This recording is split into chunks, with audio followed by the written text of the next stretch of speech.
Ferris wheel. That's one of my lines.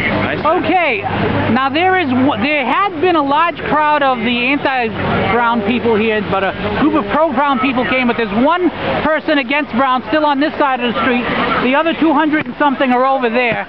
What's your name, sir? My name's Dennis Hamill. And Dennis, where are you from? Henniker. Henniker. I have no idea where Henniker is, because I'm from New Hampshire. Where is that? It has the distinction of being the only Henniker on Earth.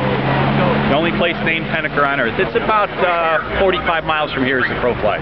Okay, northwest. Got to go to Concord and then 17 miles south and west. I mean. All right, so I see that you're here with a couple of sticks and some duct tape, which is good for everything apparently, and you have a "Let's put rhinos on the endangered list, Scott Brown, go home." Why are you opposed to Scott Brown running in New Hampshire? Because he's a fine Republican for the state of Massachusetts, where real Republicans can't get elected. But he, as I've already suggested, is not a real Republican. He's very wishy-washy on the Constitution, particularly the Second Amendment. My name's Connor. Now, is the Second Amendment your primary issue? I have more than one primary issue, but the Second Amendment is certainly a core issue for me.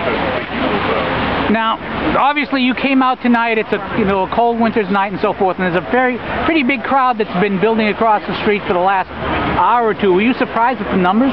No, as a matter of fact, I would have expected more. If you strike at the Constitution, you'll find the Second Amendment supporters come out pretty strong in the state of New Hampshire. Now, one of the things... We fired a guy named Dick Sweat for going against the Second Amendment here in New Hampshire. Now, one of the things that happened in Massachusetts, I'm from Massachusetts, was that when he ran the second time, Brown ran away from the Tea Party, and a lot of Tea Partiers stayed home, and it cost an election.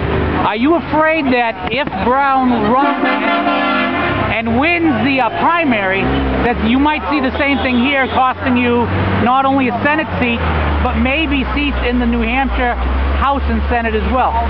Well, I don't see the connection. I don't see the overflow connection in the House and Senate.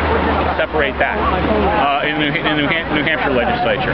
But I'm doing what I can to encourage Scott Brown to stay in Massachusetts and be a Massachusetts politician. Okay, and to ask you the devil's advocate question, there is no shortage of people who have fled Massachusetts for New Hampshire. I'm probably one of the few conservatives still back there fighting. I'll fight there till I die, so someone's got to stay and fight. But what is the difference between Scott Brown deciding I've had it with Massachusetts and everyone else who's had it with Massachusetts, frankly? Well, what's the difference?